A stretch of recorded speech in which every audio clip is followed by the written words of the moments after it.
Gus, saya mau bertanya. Janganlah kita mati sebelum bertemu dengan Allah. Di dalam setiap aktivitas kita pagi sampai siang sampai malam. Terus gimana amalan kita kalau siang kita bisa mengingat Allah ya Gus? Kalau waktu tidur itu bagaimana? Kita melakukan dzikir sirrul asrar secara kalau kita tidur itu bagaimana? Terus yang kedua, semua ini kan Allah ya Gus.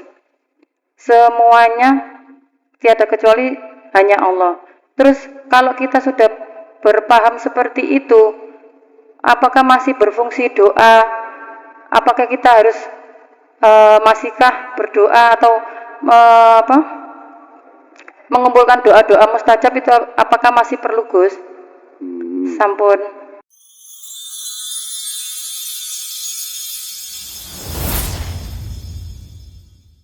Man arofa nafsahu, faqad arofa robbahu. Barang siapa yang mengenal dirinya, maka akan mengenal Tuhannya. Di sini saya mau sedikit cerita dulu, Gus. Beberapa minggu yang lalu saya merasakan hati saya ini sudah tenang, tentram. Kita sering dzikir siri disertai sirrul asrar. Tapi waktu itu sempat pikiran saya yang biasanya melepas segala sesuatu, hanya saya serahkan sama Allah, saya sempat berpikir, memikirkan.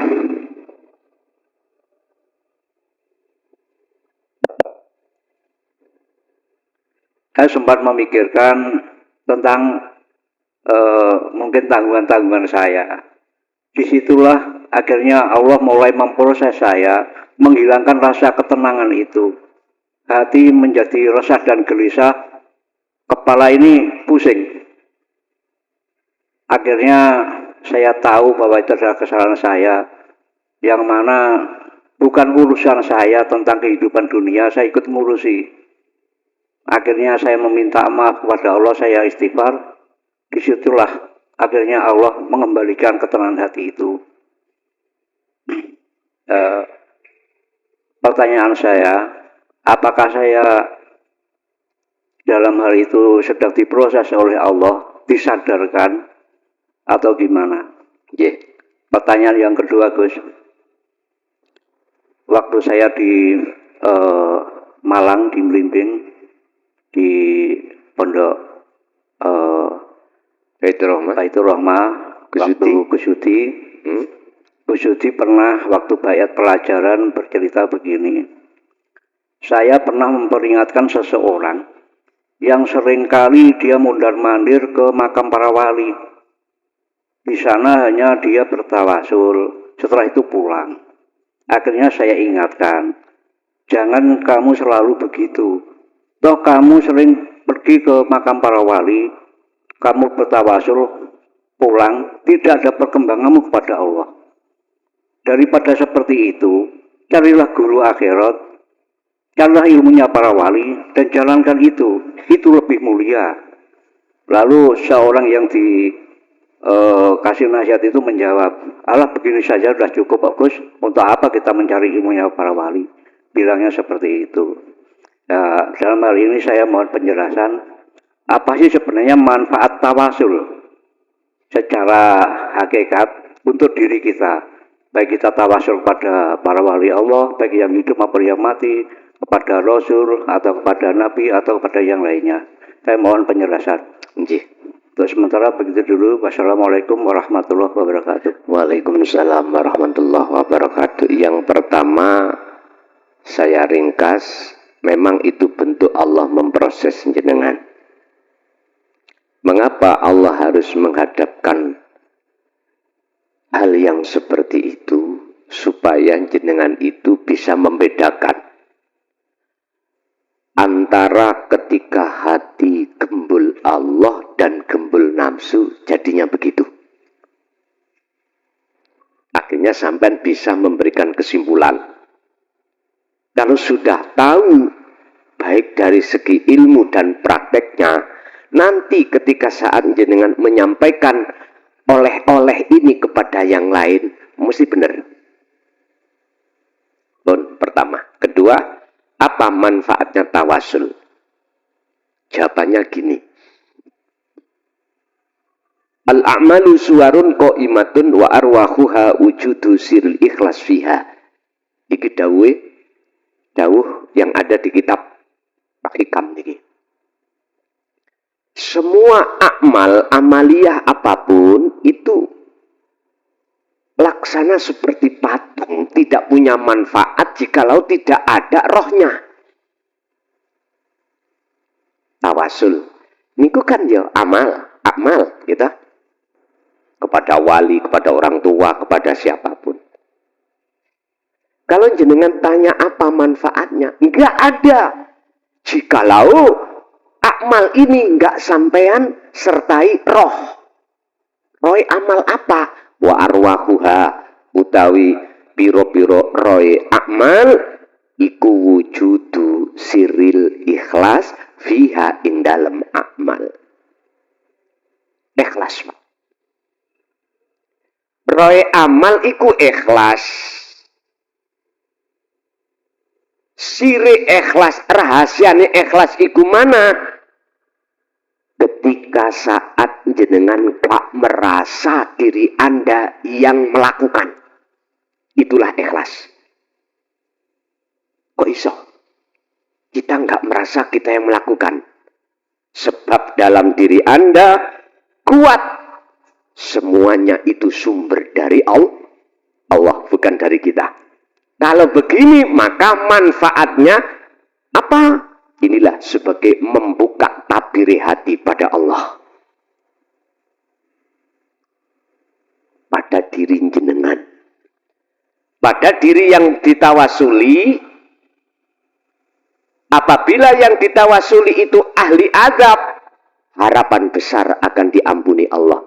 Karena posisi sampean itu tajalli. Keakuannya Allah yang melakukan.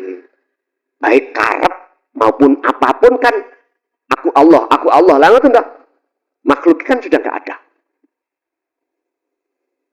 Terus siapa yang bisa membantah?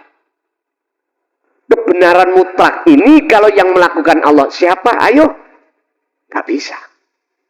Kebenaran yang mutlak ini enggak bisa dibantah dengan apapun, Pak. Contoh. Siapapun kita, setinggi apapun ilmu kita, ketika saat dimasukkan dalam satu pakolah ini, kita manusia.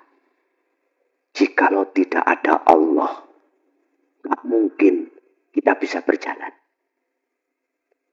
Dan atau kita manusia tidak akan bisa berjalan sendiri tanpa diperjalankan Allah. Niki kebenaran yang mutlak. Siapapun gak bisa bantah.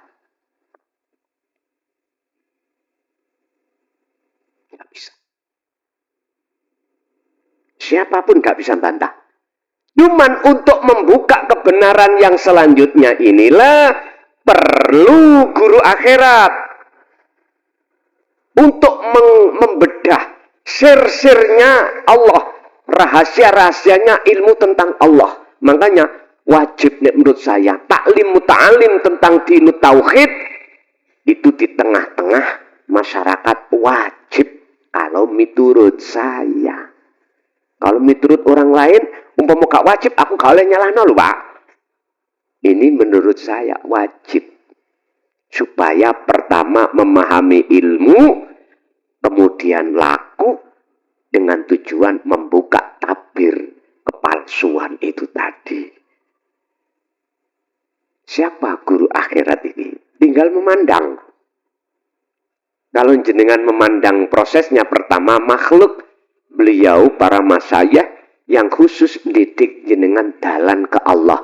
Ilmu batiniyah bukan ilmu dohiriyah. Orang Jawa mengatakan ilmu sejati.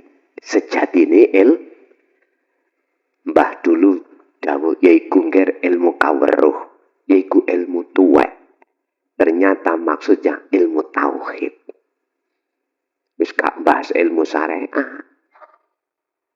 Inilah guru akhirat. Bis. Ini nanti jikalau jenengan teruskan dalam laku, akhirnya guru akhirat duduk makhluk niku. Urip. Ya wujudnya Allah iku. Wong Jawa, ya iki sejatine guru. Guru kang sejati ya iki. Ternyata di mana? Dalam diri kita masing. Kalau sudah sampai di sini, maka alhamdulillah jenengan mesti benar. Utai puja, segala puja dan puji iku mung lillahi kagungane Allah. Pun bener kan? Belum sampai di sini, jenengan kali kula tasik nduweni syirik. Syirik kita sik melakukan. Sehingga menuduh guru akhirat itu adalah makhluk itu. Syirik kita. Akhirnya jenengan pujine, pujane. Wah, kok si A sing nerangno gak cetok. Gitu. Anda tidak terasa kalau berbelok arah. Dan ini perlu saya katakan karena ini juga dikatakan Rasulullah dalam Al-Quran surat Al-Kahfi 110. Qul innama basyarum mislukum. Katakan Muhammad, napa sing dikatakan Kanjeng Nabi? Innama ana basarun angin pestine utawi ingsun Muhammad iku basyarun manusia mislukum kang padha ambek awakmu semuanya. Aku iki padha makhluke, padha menungsane, ojo nyembah aku, ojo muja aku. Puja sembahlah sapa sing tak puja. Itu Rasulullah. Akhirnya beliau melarang untuk menghambakan diri padanya, melarang untuk memuja-memuji pada dirinya, rohaniahnya loh Pak ya. Beliau justru untuk mengarahkan, memuja-memuji, menyembah pada urip pundi. Terus ayat ilahukum ilahu wahid. Itulah Tuhanmu, Tuhan yang Maha Esa. Itu Rasulullah. Lah kok tiba ngaku-ngaku duriai? Mbuh iku duriai tenan napa gak? Aku ya setengah curiga niku. Kok yo, jadi kalau kau tidak memuliakan duriai Rasul, jangan harap dapat syafaat. Allah ya Karim. Umpama kita bicara kekasih Allah, Habib. Bukalah Ali Imran 31. Habib itu ya apa sih? Kita hujahnya kejoan Quran. Bagaimana sih disebut Habib? Diterangkan Allah di dalam Al-Quran Ali Imran 31. Kul in kuntum tuhibbunallaha fattabi'uni. Katakan Muhammad, terus bundi terhadap umatku, jikalau ingin bercinta dengan benar padaku, kata Allah, suruh ngikuti kamu. Akhirnya Rasulullah berkata, jikalau kau ingin bercinta pada Allah, ikuti petunjuk dari apa yang Allah berikan padaku. Ikuti aku. Inilah. Ikuti yang bagaimana teladani Kanjeng Nabi pundi. Liman kana yarjullaha wal yaumal akhirah wa dzakarallaha katsir. Al-Ahzab 21. Ikut teladani Kanjeng Nabi. Liman kedue wong kana kang ana sapa man iku yarju ana arep keinginan Allah bertemu Allah rahmat. Wong iku kebanyakan atine seneng ketemu bokong semok. Apa artine bokong semok? Itu bokong-bokong niku lho Pak. Hubbus syahawah. Wa zuyyina lin-nasi hubbus syahawah. Nah niki, kesenangan yang disenangi hawa nafsu, rupane kesenangan hawa nafsu, kehidupan nikmat di dunia. Minan nisa wal banin wal qanatiril muqantara, garwa anak donya brana, sandang pangan papan mewah. Ya iki sing kebanyakan hati manusia suka bertemu kuwi. nek gak ketemu ati loro. Nyambut gawe sampean kali kula bondo tenaga bondo biaya jebule akhire dipangan wereng tikus nelongso muring-muring akhirnya ketemu tikus mesti dipateni. Iki mungkin sing ngono. Angel Pak, tapi gampang. Bergantung jenengan. Paham ya? Jadi itulah. Jadi guru akhirat hakikatnya adalah Allah Subhanahu wa Ta'ala. Lanjut. Assalamualaikum warahmatullahi wabarakatuh. Alhamdulillah, kula saking Kocok Gus Bapak Muhtarom. Niki kula badhe nyuwun penjelasan mengenai bahwa nafsu niku sangat lembut. Ananging pertanyaan kula tasih kula hubungaken kalian qadar wa syarrihi wa khairihi wa syarrihi min Allah. Kalau kita sambungkan dengan ma'asobaka min hasanatin famin Allah dan ma'asobaka min sayyatin famin nafsik, niku pripun carane noto Nggih. niku teng taholi tajal ini pun pripun kula dereng paham. Nggih. Sekaligus pertanyaan niku menyambung, kalau seorang saleh berbuat zalim, zalimnya itu baik sesama manusia maupun pada Allah. Karena sudah merasa salik, berbuat zalim, tidak merasa zalim. Dan ini bagaimana cara membedakan bahwa ini zalim ini dari Allah, apakah zalim itu dari hawa nafsu? Karena nafsu sangat lembut sekali, jadi kita nggak bisa membedakan. Aku serang salik, paman ini, oh nggak apa-apa lah, itu zalim pada Allah, merasa nggak apa-apa. Padahal itu sudah terjerumus oleh nafsu yang halus. Makaten matur suwun. Assalamualaikum warahmatullahi wabarakatuh. Waalaikumsalam warahmatullahi wabarakatuh. Antara khairihi wa syarihi minallah. Bisyarri wal khairi minallah. Dengan ayat yang mana jikalau baik itu datangnya dari Allah, jikalau jelek itu dari nafsumu sendiri, wali nafsik. Itu bagaimana? Ini memang kayaknya tabrakan, Pak ya. Dua ayat ini wahyu Allah kelihatan tabrakan. Kita kalau melihat kacamata syariat, boten paham. Jadi kita mengindikasikan dua ayat ini tabrakan. Tapi jikalau kita mau sedikit saja melihat keasliannya, enggak tabrakan. Kalau kita melihat dari kacamata hakikat itu hanya memandang Allahnya, boten memandang zahirnya makhluknya, maka ketemu.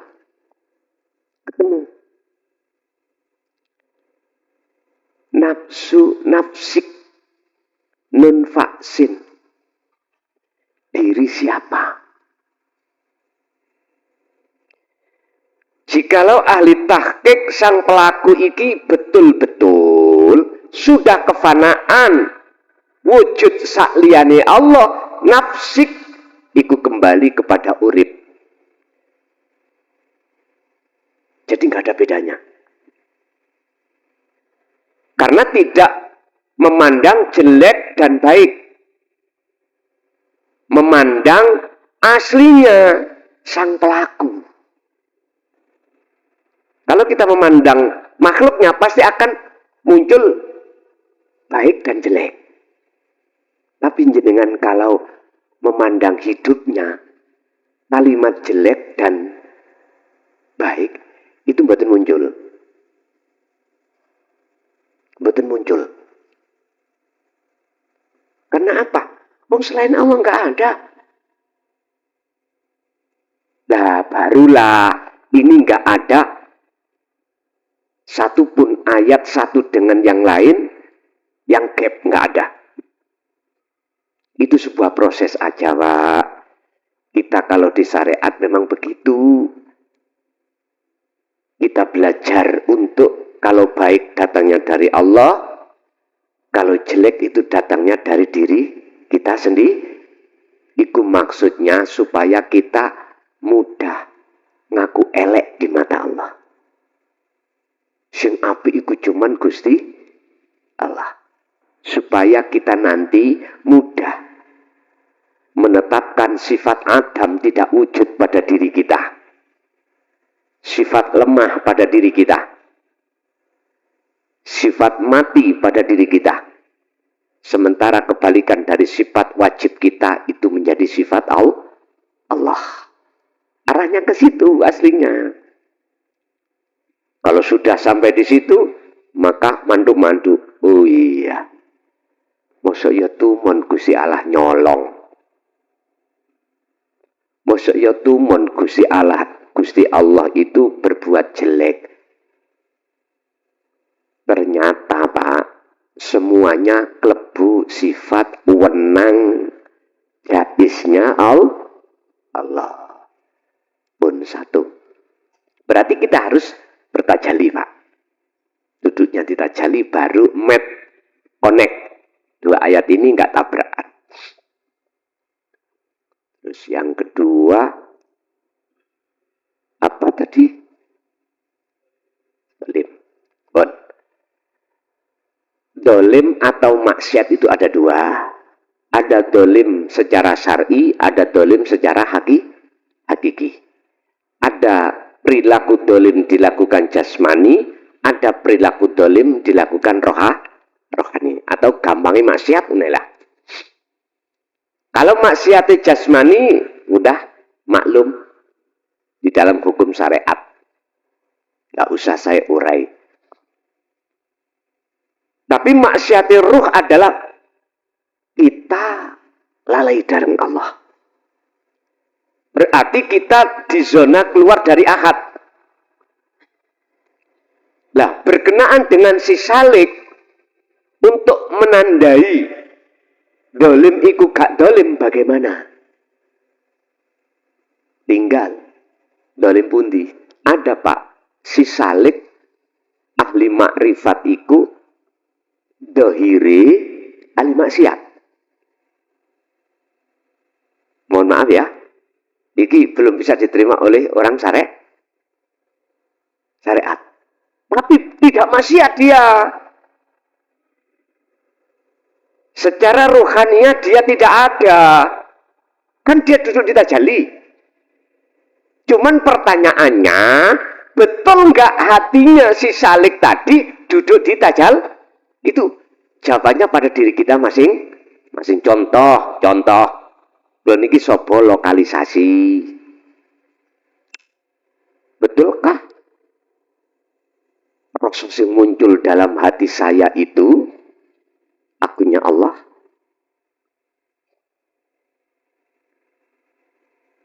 Betulkah sama antara ilmu sebagai petunjuk dengan prakteknya?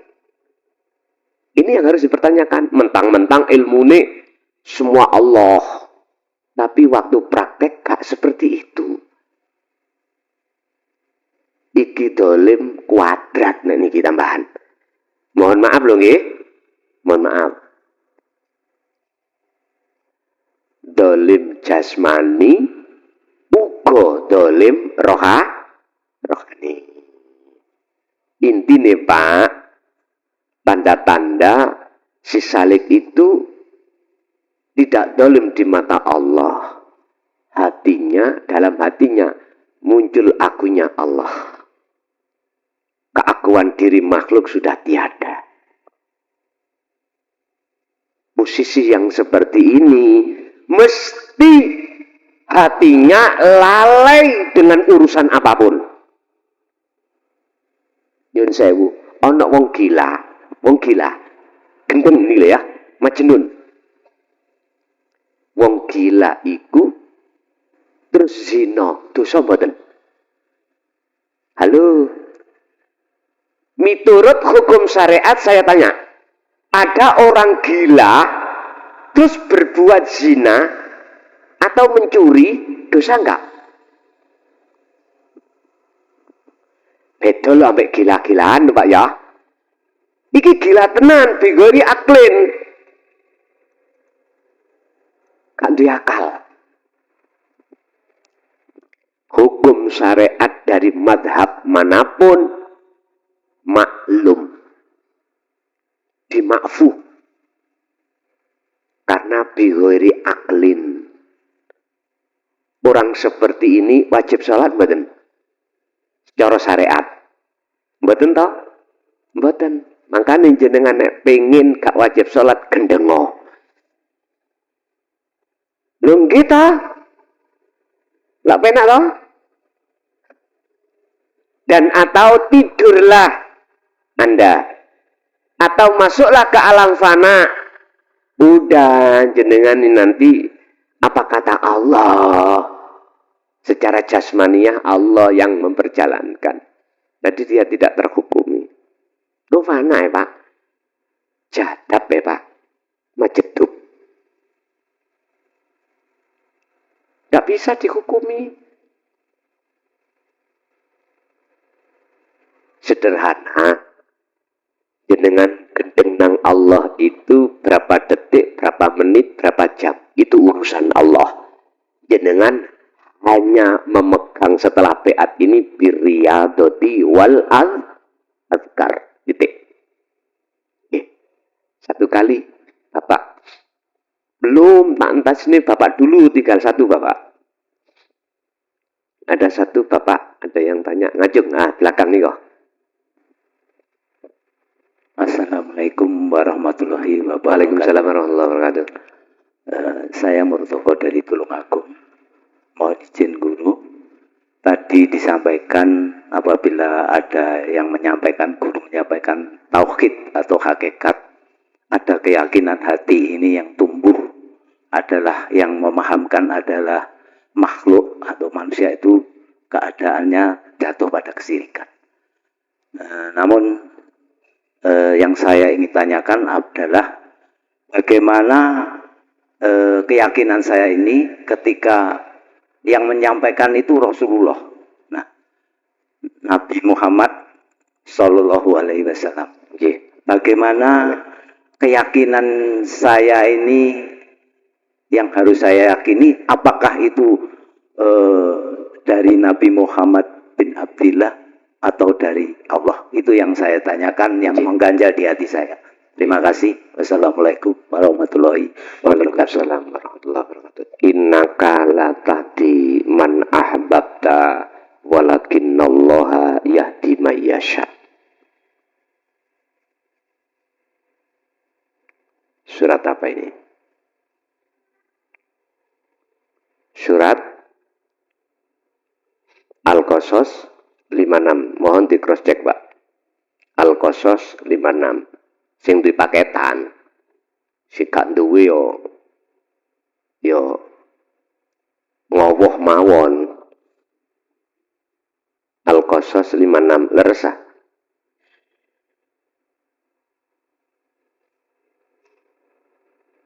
Betul? Oke. Dari sebuah pertanyaan tentang yang memberikan petunjuk, yang memejang atau memahamkan tentang masalah dinul haq. Apakah kita imannya pada Rasulullah Muhammad ibnu Abdillah, apakah pada Allah? Sebelum saya jawab, saya tanya dulu. Rasulullah Muhammad ibnu Abdillah itu makhluk napa khalik? Oke, makhluk. Oke. Kalau jenengan sudah yakin kalau Muhammad ibnu Abdillah itu makhluk, maka lihatlah ayat di situ. Al-Qasas 56. Innaka sak temene sira Muhammad. Ini Allah dawuh. Inna iki gak main-main, Pak. Sesungguhnya. Nah, ngono lah. Dadi iki masalah yang tidak main-main. Iku la tahdi, ora bakal bisa aweh petunjuk hidayah sira Muhammad man terhadap orang man ing wong ahbabta, sekalipun orang dekatmu Muhammad. Siapa? Ahli bait. Siapa lagi? Sahabat yang pernah atau yang menangi zamannya. Itu orang dekat. Sesungguhnya kaum Muhammad itu tidak bisa memberikan petunjuk terhadap orang sekalipun itu orang dekatmu yang kau cintai. Nggak iso. Karena Muhammad iki makhluk, sifatnya makhluk, la haula wala quwata. Nah terus siapa? Walakinnallaha, lan tetapi ni utawi Allah iku yahdi kang bisa aweh petunjuk sapa Allah man ing wong yasha'u kang ngersakake sapa Allah iman. Allah yang mana yang dimaksud niki lho Pak, sing gak gelem duduh no. Akhirnya kabeh kebingungan, iman kita akan bengkok akhirnya terhadap makhluk. Tidak mau menjelaskan tentang ayat walakinnallaha, Allah yang mana, gak dijelaskan. Iki lo akhirnya korban iman sampai nang ati ini, umat ini akhirnya terhadap makhluk.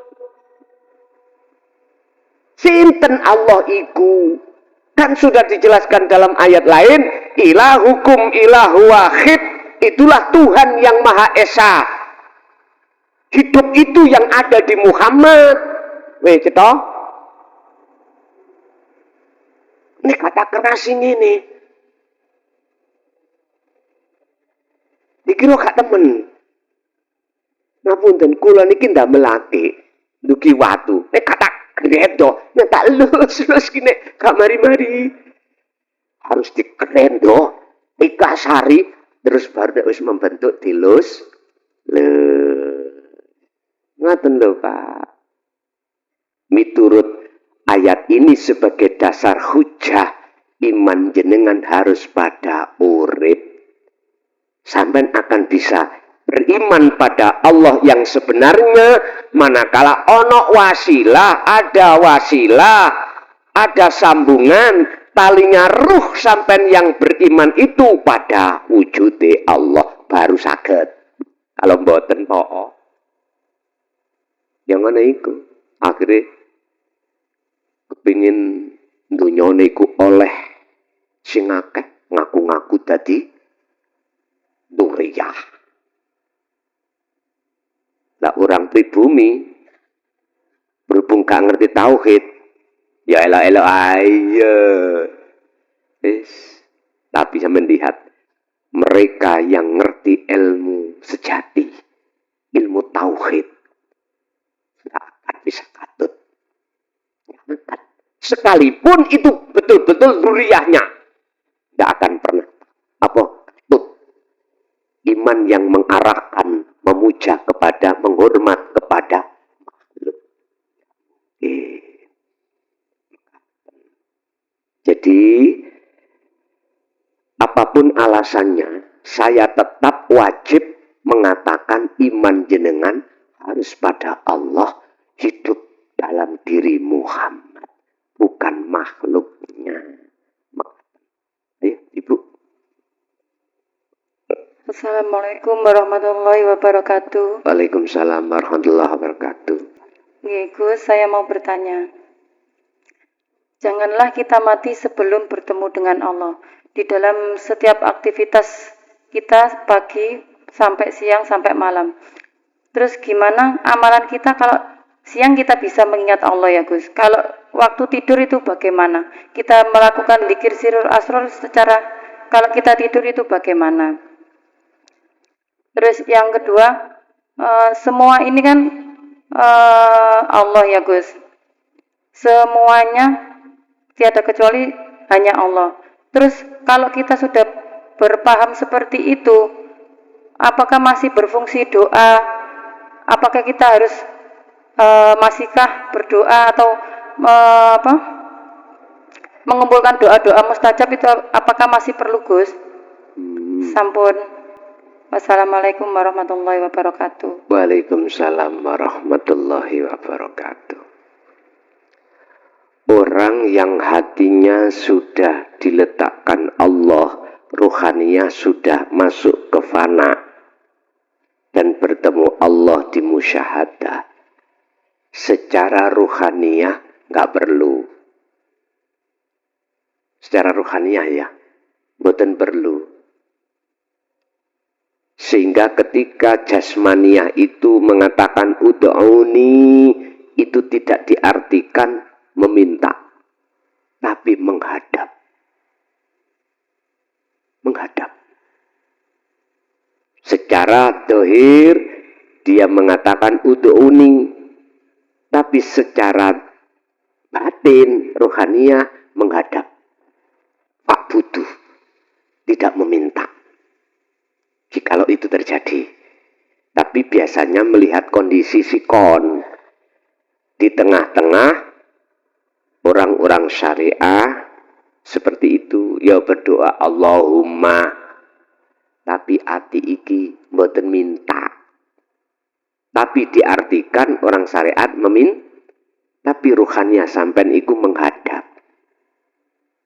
Menghadap. Jikalau sikonnya tidak seperti itu, dia nggak pernah minta. Selalu aktivitas itu diartikan menghadap. Pak butuh.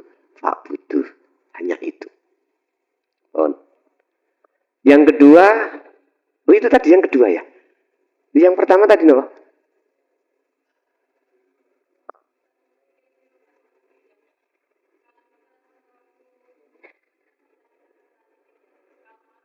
Oh ya.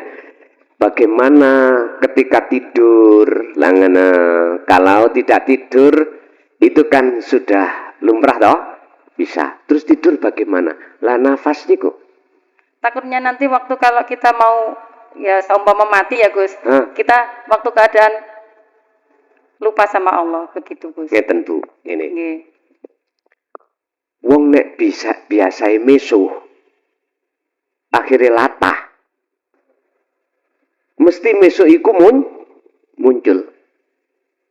Tapi nek hati seseorang biasa ingat pada Allah, suatu saat apapun dan kondisi apapun mesti latah ya itu.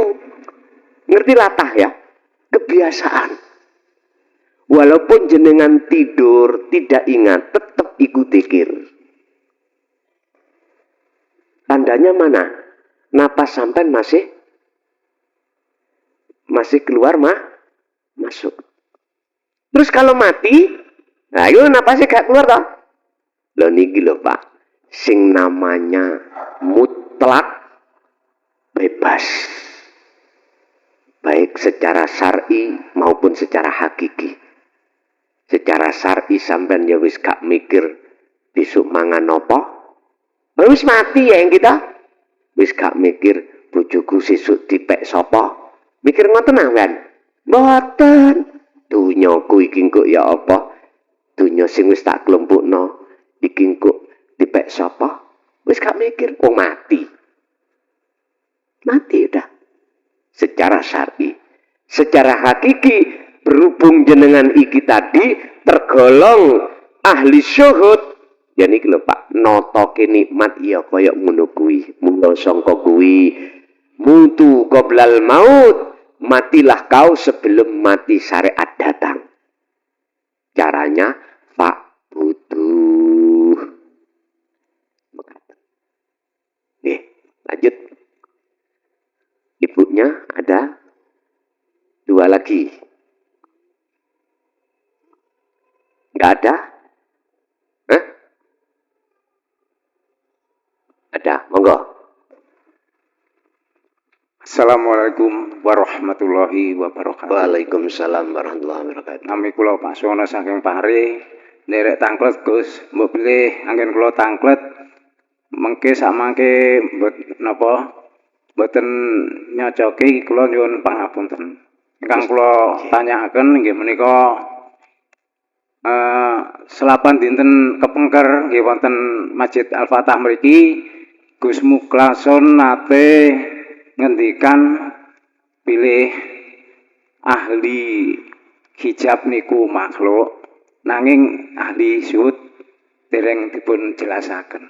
Mohon diperjelas Gus. Matur nuwun. Assalamualaikum warahmatullahi wabarakatuh. Waalaikumsalam warahmatullahi wabarakatuh. Ahli hijab iku makhluk, terus tinggal ahli syuhud, ngoten. Siapa si ahli hijab itu? Ahli hati yang tertutupi oleh wujudnya makhluk. Bon. Siapa si ahli syuhud? Ahli hati yang sudah tidak ada tutup dalam hatinya pada Allah. Walaupun secara syar'i banyak makhluk, tapi bagi dirinya bukan makhluk. Tinggal melihat ahli syuhud itu duduk di nyatane wujud Allah batin, apakah sudah sampai Allah dohir. Kalau sudah Allah dohir, niki bukan cagak, Pak. Niki bukan gelas. Ini bukan meja. Ini bukan wujudnya meja. Ini bukan wujudnya gelas. Ini bukan wujudnya spidol. Bukan. Bahasa spidol, bahasa gelas, bahasa meja, ikulah makhluk toh, Pak. Nah, itu pun hilang, berarti wujudnya sinten. Inilah proses ahadiyah menuju ke ahad untuk menyatakan wujud nyatane Allah dohir. Tapi pun diartikan yang melihat dan yang dilihat ada dua loh, Pak. Jangan sampai melihat ada dua, yang melihat dan dilihat ada dua, bingung mana sampean? Sampean ben gak bingung, sampean tilem. Sampean tilem, merem, gak usah mimpi. Ya itu.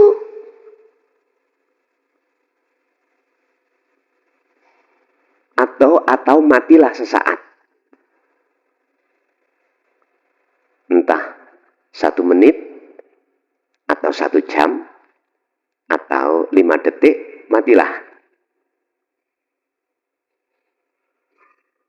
Baru ning gunung kok paham maksudnya ini bukan wujudnya spidol. Cocot muson tak rasa no kuwi kok Siti Jenar ae.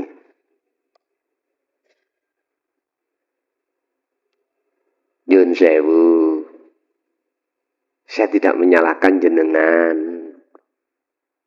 yang berargumentasi nyalahke makalah ini tadi.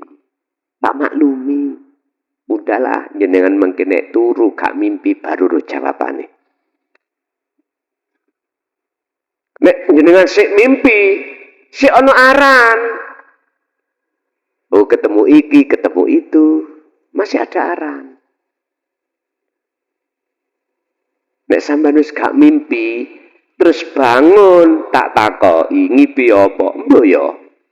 Lah ngeten nggih. Kakak eling aku. Kaya iya gak mimpi. Mbuh kok ya wis itu.